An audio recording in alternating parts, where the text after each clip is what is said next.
Hey guys, welcome back. I just have a couple of fall treats to share with you guys today.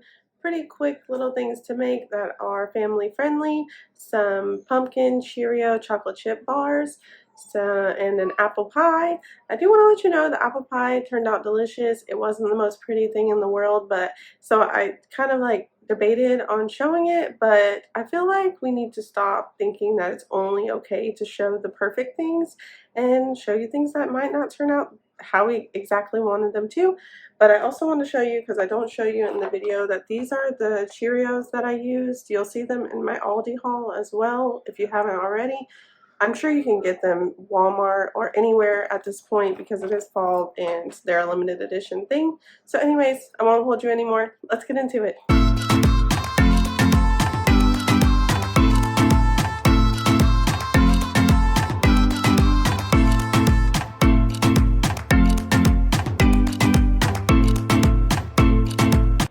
So first up we have the pumpkin Cheerio bars. I'm starting out here with a half cup of honey and adding that to a heated saucepan or pot, however you want to call it. And then with that, I'm putting about 3/4 cup of peanut butter. If I were to make or when I make these again, because they've been a huge hit in our house, I will likely go ahead and do a cup of peanut butter or a little less Cheerios. As you'll see at the end, they don't stick together as well as I would have liked them to.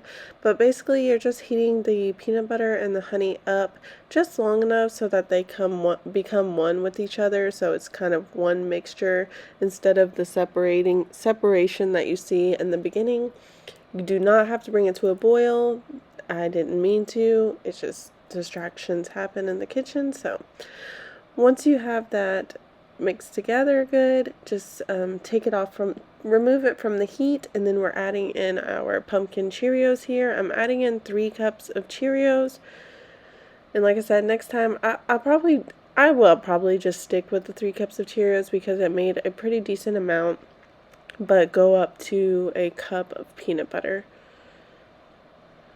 So I normally would use parchment paper in this, but I was all out at the time, so aluminum foil will do. If you have parchment paper, I do recommend using it. It's just easier to work with in my opinion. So I'm just spreading this into a thin layer.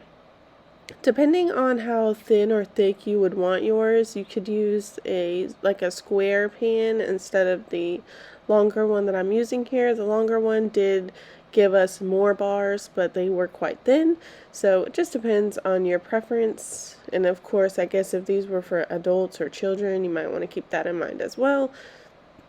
Mine are for kind of both, so the thin layer did us pretty well. And then I did just sprinkle on some chocolate chips. The only reason for that really was to just make it fun for my kids and make them more likely to try it because they're not a fan of regular Cheerios. And I think it worked. So these are just dark chocolate, non-dairy dark chocolate chips. The Walmart brand, I believe.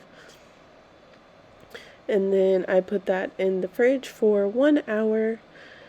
Once it had been sitting for an hour, you can of course leave it longer. I know it's hard sometimes to get back in the kitchen after an hour. I was just still there, so once it sat for an hour, I went ahead and cut them. I thought the pizza cutter would be a good idea, but cutting on aluminum foil is so awkward for me. So got rid of the pizza cutter and just used a large knife instead, and that worked much better. And like I mentioned before, these bars didn't stick together as well as I would have liked them to, but they were delicious. And honestly, like myself personally, I would probably even eat this as like a granola type mixture, I guess, where it's like all mixed up in a bag, and it would be fine for me. So here are our sort of kind of bars. Like I said, they were a huge hit. My kids are loving them, and anything that they like, I will definitely make again. So, and then for this next treat, it is just an apple pie. I loosely based this on a recipe that I found online. If I can find the link, I will post it in the description box. So I've just peeled, I believe, 3 apples, and honestly, if I did this again, I would have used 6.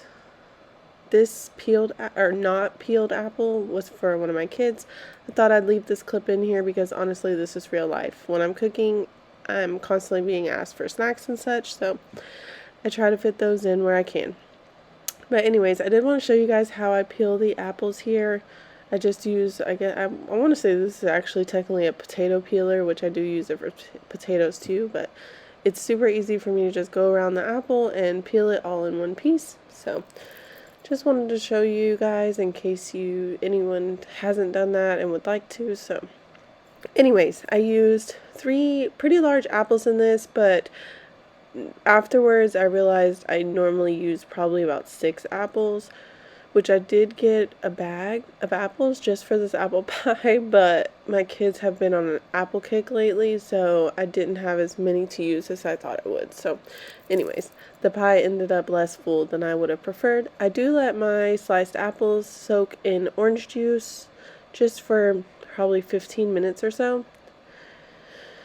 And that does keep them from browning, and it just gives it that little flavor, little tart sort of flavor. But in this bowl, I'm just mixing some brown sugar, flour, allspice. Went a little bit too heavy with the allspice, but it was still good. And then some cinnamon and nutmeg. So I'm just whisking that to where it's all pretty well mixed together.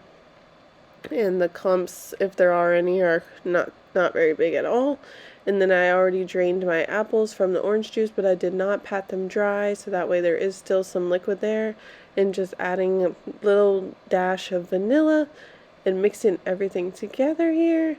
And like I said, I did use quite a bit of allspice, so I didn't mean to, but hey, it's good. I love allspice, so everybody else liked it too, so that worked well for me.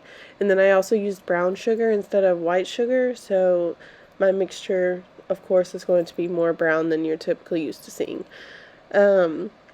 And I did use just store-bought crust for this, and I forgot to pull them out, so my apples sat in that mixture while those kind of got a little room temperature. I should have honestly left them out just a little bit longer, but hey, it works, and I was just ready to get this pie in the oven and get it done and get out of the kitchen.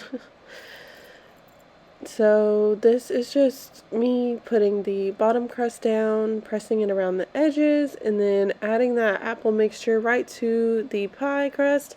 And if you didn't know, you don't have to cook your apples ahead of time or anything. It works just fine. Everything cooks together in the oven. And like I said, I definitely should have used 6 apples instead of 3. Of course, I mean, it definitely depends on what size your apples are, so keep that in mind as well. And like I said, I will put that link in the description of I say loosely inspired because mostly I just look at ingredients and go with it, like kind of go with my own measurements and taking stuff out, not using this, using that, things like that. So I use a recipe for an idea mostly, not for exact measurements and steps. And cook times a lot is what I use recipes for, especially for baking. And please do not talk about my uneven pieces. I don't know what was going on there. And then I did use my little cutters to make some cute little shapes. I will link those down below too in case you want to purchase them, look at them. They make the pie a little bit more fun. And then I brushed on some egg wash and baked it for a little while. I will have that recipe in the description with the times and everything in it. I know it's a little bit darker, not that beautiful. I almost didn't show you guys just because I wasn't completely proud of the end result, but hey, here we are, real life, guys.